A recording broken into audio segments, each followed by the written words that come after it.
وقت کی گردش میں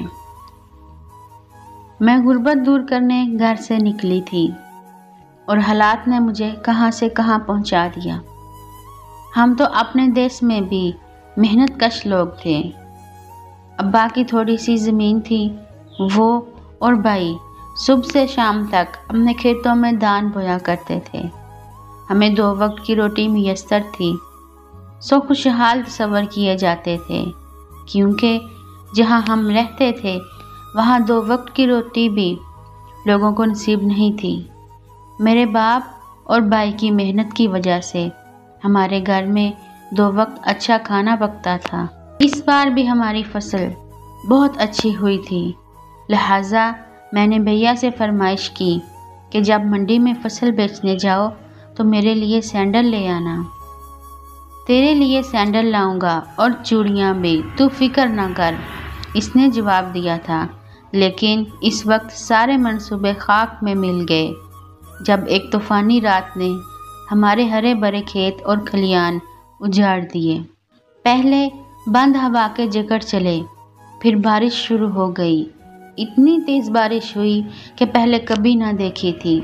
اس کے بعد ژالہ باری ہونے لگی جس نے ہماری کھڑی فصلیں اجاڑ دی۔ کھانے کے لیے دانہ نہ بچا تو ابا اور بھیا سر پکڑ کر بیٹھ گئے۔ امی رو رہی تھی کہ اب کیا کھائیں گے اور کیوں کر جئیں گے۔ قدرت کے سامنے سبھی بے بس تھے۔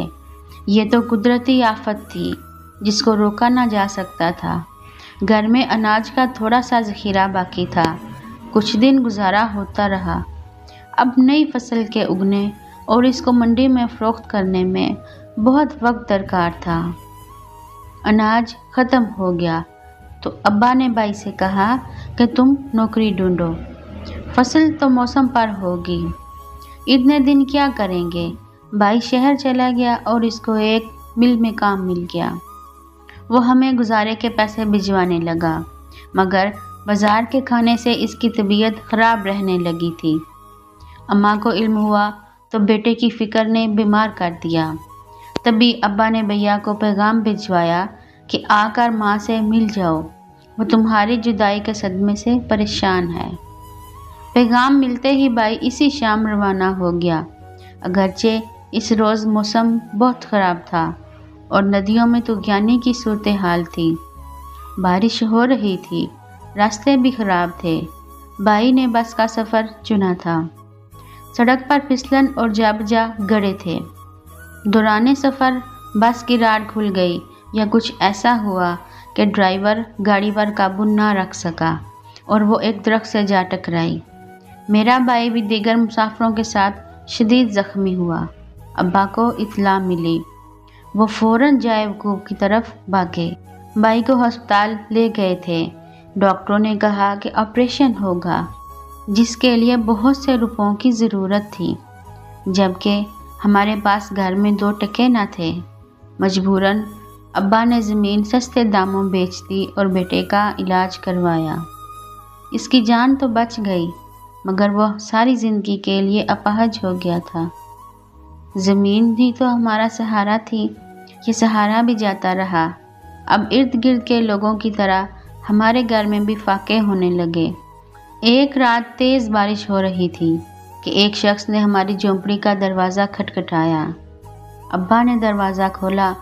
وہ شخص بولا، میں نزدیک ہی رہتا ہوں، گھر جا رہا تھا کہ بارش نے آ لیا، آپ کی کٹیا میں روشنی دیکھی تو یہاں پناہ کے لیے آ گیا۔ راستہ بہت خراب ہے، اس لیے آگے نہیں جا سکتا، ایک رات کے لیے مجھے پناہ دے دو۔ یہ شخص کسی پڑھے لکھے کی مانند بڑی شائستہ بنگالی بول رہا تھا۔